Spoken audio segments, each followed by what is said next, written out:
দেখুন বন্ধুরা, কত সুন্দর করে আমি পিৎজাটা তৈরি করে নিয়েছি। আর ঘরে সামান্য উপকরণ দিয়ে কম সময়ে একদম মাইক্রোওয়েভ ছাড়া কড়াইতেই আপনারা খুব সুন্দর পিৎজা তৈরি করে নিতে পারেন। নমস্কার বন্ধুরা, মমস কিচেন বেঙ্গলিতে আপনাদের স্বাগত জানাই। বন্ধুরা, আজকে আমি ঘরোয়াভাবে কি করে পিৎজা তৈরি করা যায় সেটাই দেখাবো। বন্ধুরা, পিৎজা খেতে ভালোবাসে না এমন কেউ নেই। বাচ্চা থেকে বড় সবাই পছন্দ করে পিৎজা খেতে চায়, আর বাচ্চারা তো খুবই পছন্দ করে। আজকে আমি ঘরোয়াভাবে কীভাবে পিৎজাটা তৈরি করি আপনারা ভিডিওটা প্রথম থেকে শেষ পর্যন্ত দেখবেন। আসুন পিৎজাটা তৈরি করি। আমি এখানে একটা মিক্সিং বোল নিয়ে নিয়েছি, আর নিয়ে নিয়েছি 1 বাটি পরিমাণে ময়দা। এখানে আমি 1.5 বাটি ময়দা দেবো। এখানে আমি 1 বাটি আর হাফ বাটি পরিমাণে ময়দা নিয়ে নিচ্ছি। এর ভেতরে আমি দিয়ে দেবো স্বাদ মতো লবণ, একদম 1 চামচ পরিমাণে চিনি। আমার কাছে চিনির গুঁড়োটা নাই, সেই জন্য আমি চিনিটা দিয়ে দিচ্ছি, আস্ত চিনি। বন্ধুরা, আমি এখানে নিয়ে নিয়েছি একটা ছোট্ট বাটি। এবার এই বাটির মধ্যে আমি কিছুটা উষ্ণ গরম দুধ দিয়ে দেবো। বন্ধুরা, আমি এখানে নিয়ে নিয়েছি 1 চামচ মতো ইস্ট। ইস্টটারে আমি একটুখানি দুধের মধ্যে গুলে নেবো, দিয়ে রেখে দেবো। কি করবো এবার অল্প অল্প করে দুধ দিয়ে এটা মেখে নেব। আপনারা চাইলে জল দিয়েও মাখতে পারেন।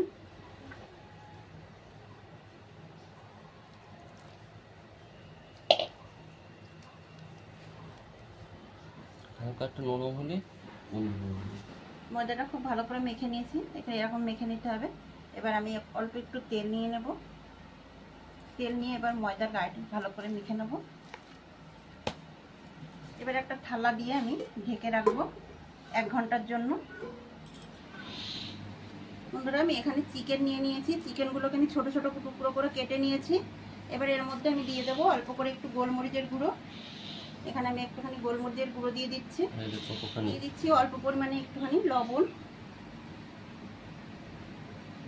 এর মধ্যে আমি দিয়ে দিচ্ছি অল্প পরিমাণে একটু সয়া সস। সবগুলোকে আমি একটুখানি মেখে নেব হাত দিয়ে।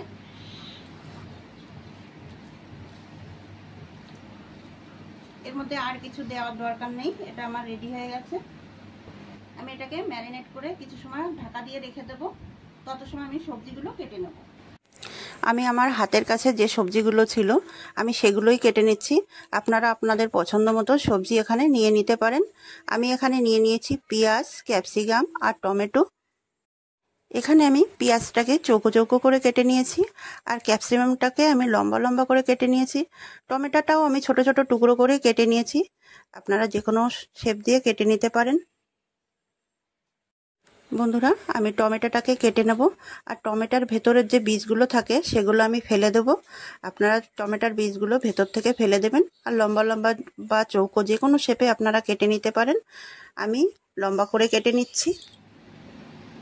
আমি এখানে ক্যাপসিকাম, পেঁয়াজ আর টমেটো কেটে নিয়েছি। বন্ধুরা, আমি যেহেতু চিকেন পিৎজা তৈরি করছি তার জন্য আমি একটা গ্যাসের উপর ফ্রাই প্যান চাপিয়ে দিয়েছি, আর দিয়ে দিয়েছি সামান্য তেল। এখন আমি চিকেনটাকে হালকা ভেজে নেব। চিকেনটাকে আমি একটু হালকা ভেজে নেব। আমি চিকেনটাকে খুব ভালো করে ভাজা ভাজা করে নিয়েছি। এখন আমি একই প্যানের মধ্যে পিৎজা সসটা তৈরি করে নেব। আমি এখানে 1 চামচ পরিমাণে টমেটো সস দিয়ে দেবো। অল্প পরিমাণে একটু সয়া সস দিয়ে দেব, আদা কুচি, ভেতরে দিয়ে দেবো রসুন কুচি। দুটোকে খুব ভালো করে আমি মিশিয়ে নেব।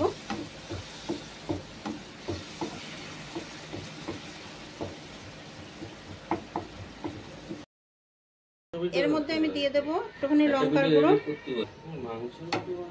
এটা আমার তৈরি হয়ে গেছে, এটা নামিয়ে নেব। আমি একটুখানি লঙ্কার গুঁড়ো দিয়ে দিয়েছি। আমি 1 ঘন্টার মতো এটা রেখে দিয়েছিলাম। এবার এটাকে আমি একটুখানি মেখে নেব। তেল দিয়ে মেখে নেব। অনেক বেশি মাখার দরকার নেই, অল্প করে একটু স্মুথ করে নেব। এটাকে আমি একটা দইয়ের আকারে তৈরি করে নিয়েছি। আমি স্টিলের থালার মধ্যে পিৎজাটা তৈরি করব, তার জন্য আমি থালাতে তেল মেখে নিচ্ছি। আমি থালার মধ্যে খুব ভালো করে তেলটা মেখে নেব। ময়দা ছিটিয়ে দেবো।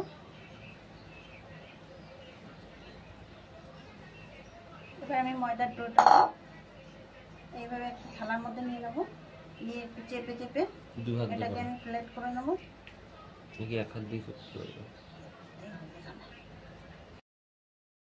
পিৎজার ডোটাকে আমি থালার মধ্যে হাতে চেপে চেপে ছড়িয়ে নিয়েছি। এখন আমি একটা কাঁটা চামচ দিয়ে এটাকে ছিদ্র ছিদ্র করে দেবো। এই যে আমি সসটাকে ঢেলে নিয়েছি, এবার সসটাকে আমি একটুখানি এর ভিতরে লাগিয়ে দেবো।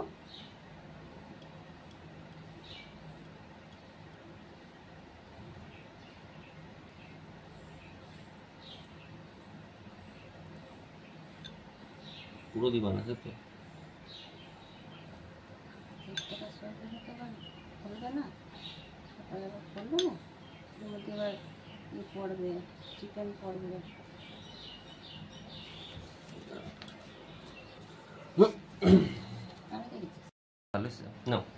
পিৎজাটাকে এবার আমি সাজিয়ে নেব। এখান থেকে আমি একটা করে পেঁয়াজ দিয়ে দিচ্ছি।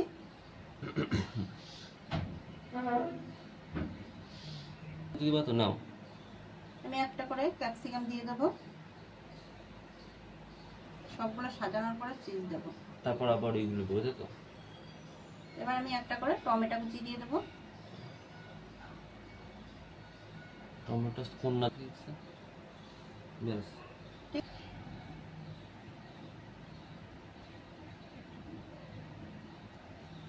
এটাকে আমি একটুখানি টুকরো করে করে ছিঁড়ে ছিঁড়ে দিয়ে দেবো এইভাবে। তিনটে দিয়ে দেবো একটু। হ্যাঁ দেবোটা আমি খুব ভালো করে গরম করে নিয়েছি। এবার এর ভেতরে আমি একটা রিং বসিয়ে দিচ্ছি। ওটা নিয়ে এটা নিয়ে এবার আমি পিৎজাটাকে এর মধ্যে বসিয়ে দেবো। এবার আমি ঢাকা দিয়ে 20 মিনিট পর্যন্ত স্টিম করে নেব। 20 থেকে 30 মিনিট।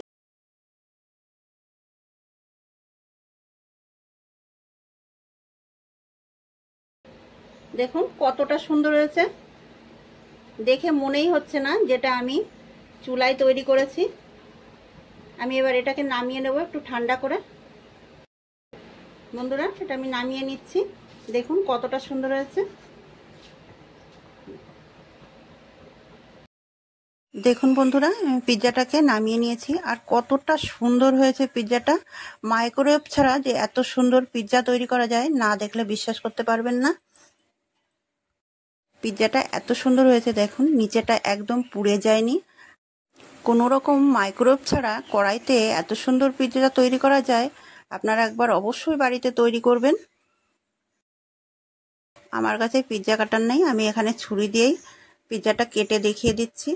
আর পিৎজাটা এত সুন্দর হয়েছে আর সফট, আপনারা দেখলেই বুঝতে পারবেন কতটা সুন্দর হয়েছে। এরকম পিৎজা বাড়িতে বানালে বাড়ির বাচ্চা বড় সবাই খুব মজা করে খাবে। আর বাড়িতে একবার অবশ্যই এই পিৎজা তৈরি করে খেয়ে দেখবেন। পিৎজাটা আমি খেয়ে দেখাচ্ছি। পিৎজাটা খেতে খুব সুন্দর হয়েছে। বন্ধুরা ভালো লাগলে লাইক শেয়ার সাবস্ক্রাইব করে আমার পাশে থাকবেন। আপনারা সবাই ভালো থাকবেন, সুস্থ থাকবেন। দেখা হবে পরবর্তী ভিডিওতে নতুন কোনো রেসিপি নিয়ে।